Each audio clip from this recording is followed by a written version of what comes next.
Чим із зогазе букур? Сєшт пуна. Назвав ти козир? Igen. Пойдем.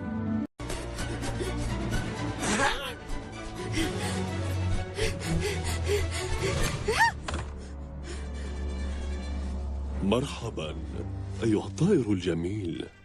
ماذا الآن؟ أكل الببغاء حنجرتك؟ نايجل، أريدها حية. ها؟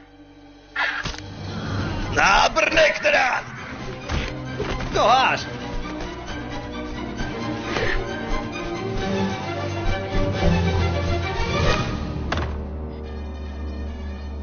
وخشوين ترجناك إنجا بدال كاكاتونكو كورتيت ستبرنال Nigel, wacht.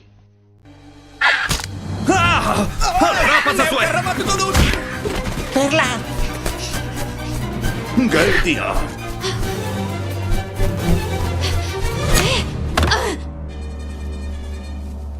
Kaisho, choricho. Sartusu, babo, rekinas pertuta? نايجل بسريك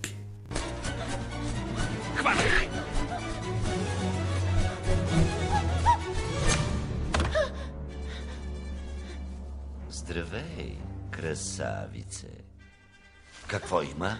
Какадулите с гащи, скъпа? Найджел, жива.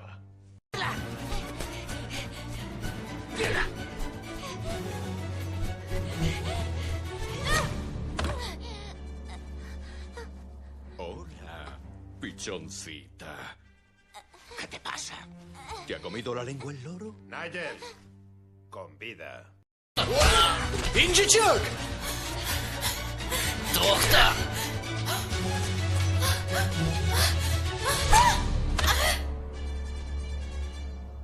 Merhaba. Güzelim. Ne oldu sana? Dilini yuttun mu yoksa? Nigel, sağ.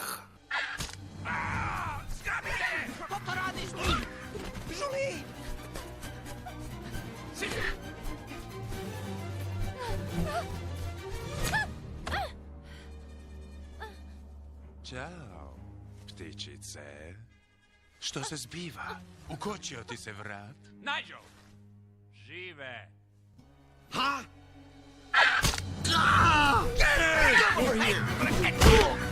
Joe!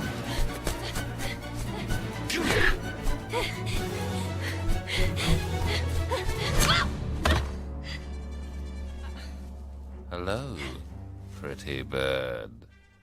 What's the matter? Cockatoo got your throat? Nigel, alive.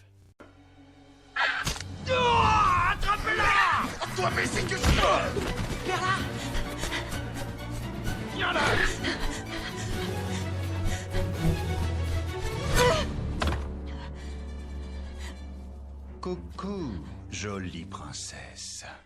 Ça ne va pas fort. On se sent prise à la gorge. Hector! Vivante.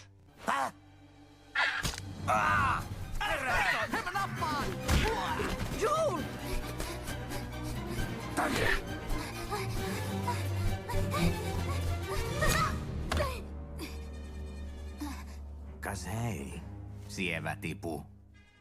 Mikä hätänä? Veikö kakadukielen? Nigel, elossa. Huh?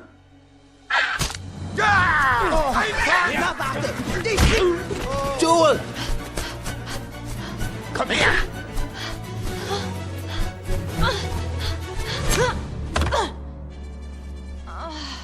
Hallo, hübsches Vöglein. Was ist, schnürt dir ein Kakadu die Kehle zu? Nigel, lebendig.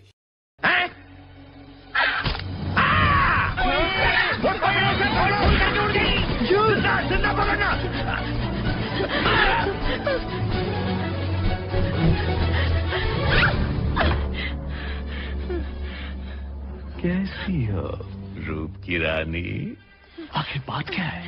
तुम्हारी बोलती क्यों बंद हो गई? नाइजल, जिंदा मांगता है.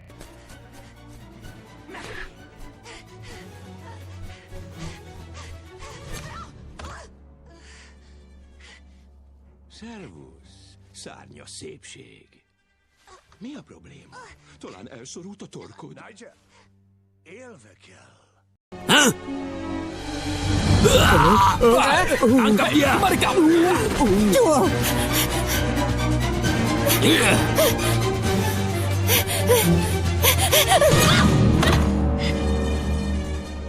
Halo, burung cantik. Kenapa burung kakak tua membuatmu bisu? Nigel, hidup-hidup.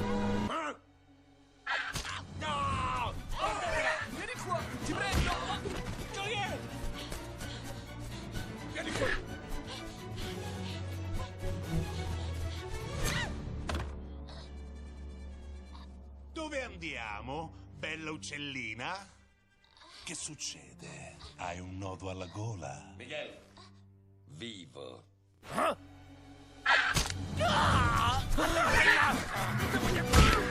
¡Perla!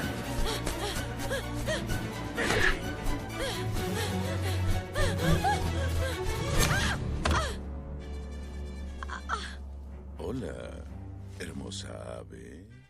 ¿Qué es lo que te pasa? ¿La cacatúa se comió tu lengua? Pepillo, viva.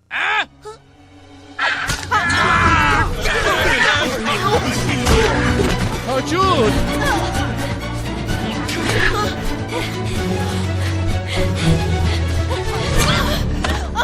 Salam. Tu Jessica. چیشده حرف تو گلوت گیر کرده ناجر زنده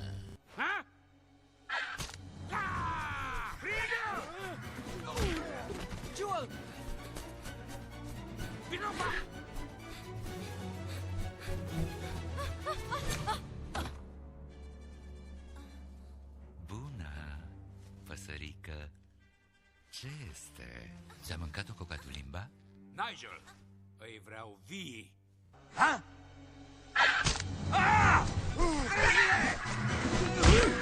Biserka! Moja!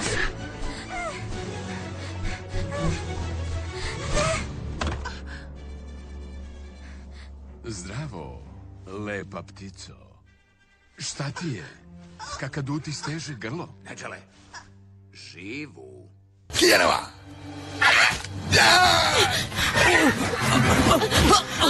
Joel!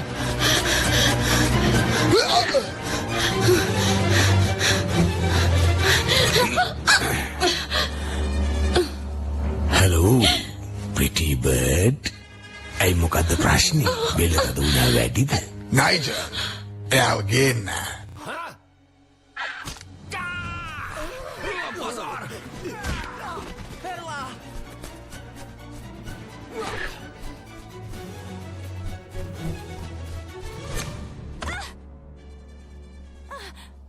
Zdravie, princeznička.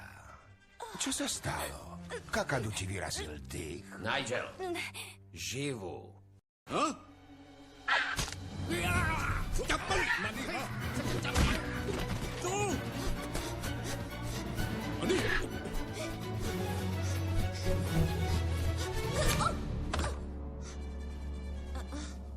Wadi, นกหน้าสวย เป็นอะไรไปโดนกระตุ้นบีบคอหรือไงนายเจลจับเป็น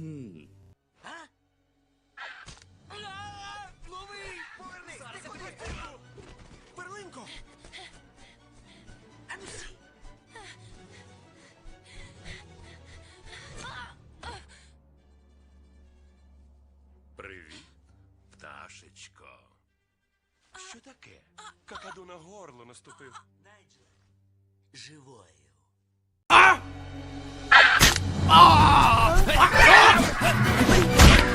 Чего?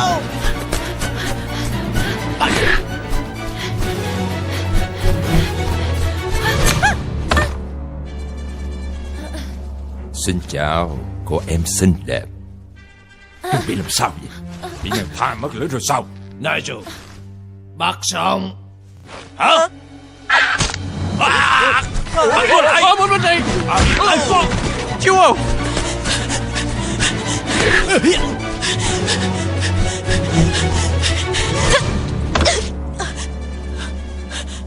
Xin chào, Cô em xinh đẹp. Biết chuyện gì chưa? Bị một con vẹt mạo tóm cổ đó. Nigel, để nó sống.